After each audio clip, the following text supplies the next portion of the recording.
Hello everyone, welcome in this new video where we're going to learn how to incorporate handstand exercises into your workout.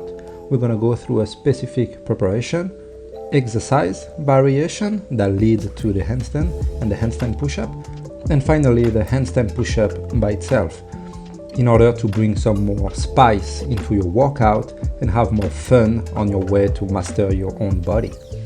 Let's start it. Hey guys, so we're gonna start with activating the wrist.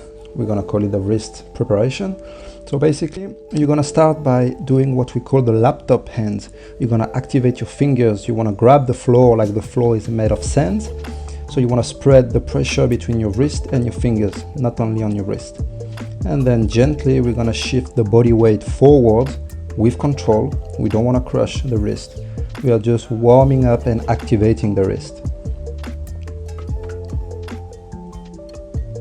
Keep moving with control. Make sure you keep your shoulders activated, your core and your glutes, your butt muscle activated. So now we are flipping the fingers towards our hips, still palm down. And now we're gonna shift the body weight towards the heels to give a little extra stretch to the heel of the wrist. And then you flip your hands, palms facing up, fingers facing towards your hips, shoulders back, retracted, core activated, and butt muscles activated. And again, gently we shift the body weight with control to activate the wrist. Now what we're gonna do, we're gonna activate the shoulders and all of the shoulders joints. So basically, you're gonna plant your hands onto the ground, activate your core, your glutes, and then you're gonna rotate your arms from wrist to shoulders by facing your biceps towards you, then away from you with control, gently, just to get some fluidity in your shoulders. Now we are gonna go a little bit deeper into the wrist activation to ensure our wrists are properly warmed up and ready before any handstand position. So in that one, you're gonna circle your index and your thumb around your opposite wrist, and then you're gonna force your hook against your own wrist, and you're gonna clinch with your hands, with your other hand, to try to rotate your wrist. So basically they are working against each other. One hand try to stop the wrist from spinning, and the clinched wrist try to force his way through it. We wanna activate the wrist stabilizer now. You wanna keep your wrist flat and aligned. So one hand gonna push against you, one hand gonna push towards you. You wanna do that for like 5 to 10 seconds. Relax, switch, make sure your wrists are flat and activated, and you push against each other again. Shake up your wrist. Now you're gonna cross your fingers. Again, make sure that you have this alignment with your forearm, your wrist, and your fingers. So once again, one hand go forward, one go towards you. 5 to 10 seconds, 1 or 2 sets. You switch the hands and you do it again.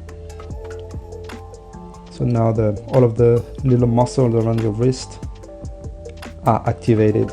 Okay, so now we're gonna work with the latissimus dorsi, the muscle starting from the top of your humerus towards your lower back. That's a big muscle that can give you a lot of problem for any overhead position, due to the fact that if the muscle is tight, you're gonna lack a range of motion at the shoulder level to bring your arms overhead efficiently.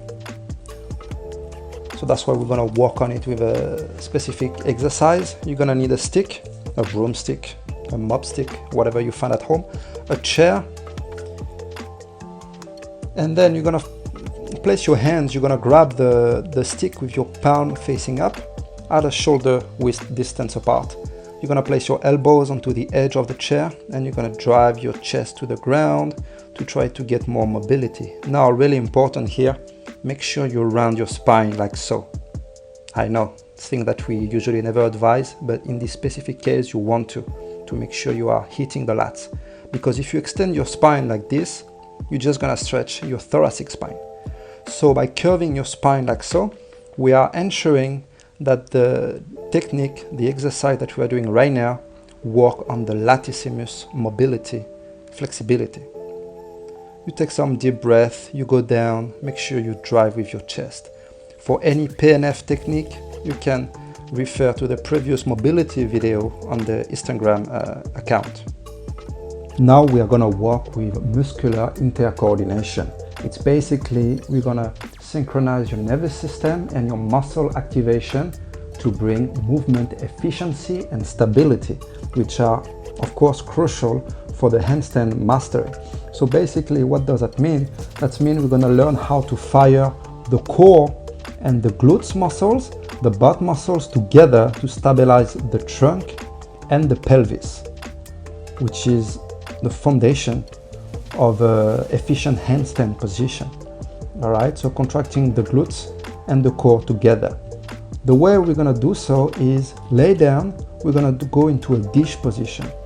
Contract your butt muscles, contract your core, lower down your ribs, feet together, pointing away from you, hands overhead, and you're just going to keep this position for 5 to 10 seconds. You can relax, take a deep breath, then now consciously contract the glutes, activate the core, hands overhead, shoulders away from your ears, toes pointing away from you. And just get familiar with this position, the feeling of it, the body awareness of it. Now that we took care of the mobility, of the muscular intercoordination, we're going to work on the strength required to get a handstand. So first of all, we're going to work with obviously what comes first, the tricep strength and the shoulder strength. Okay, so we're going to go into a normal push-up position. Everything is tight, the body is nice and straight. We're going to walk towards the hand with the feet on our toes, and from there you keep the core tight, and you're just going to go into a Hindu push-up or pike push-up position. You can go a little bit higher if you feel that you have the mobility for it. So now we're going to move on into the next variation, a little bit more advanced. We're going to work on the L-shape overhead push-up. So you're going to use a chair or a table, whatever you have around. You're going to place your feet onto it, activate your legs straight. You're going to activate your core, activate your glutes, and you're going to try to go into a perfect vertical position from the hands to the hips, okay? And you simply do some L-shaped push-up like so. I highly recommend you always keep 1 or 2 reps in the tank in case of you get tired, okay? You don't want to get stuck in this position with the arms not able to fire up, all right? That's going to be a tricky position to get out. So make sure you always keep 1 or 2 reps in the tank.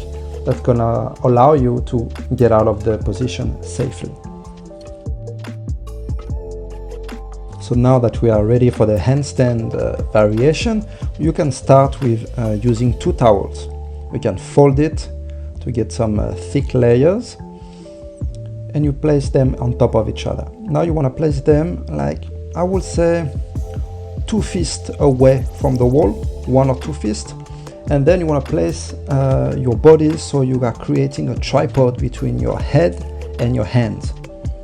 Go into your handstand position, use the wall, activate your core, your glutes, and now when you touch the towel, you just come back up, okay? We are just walking through a small range of motion, all right? We are still building up the strength required to establish a full handstand push-up.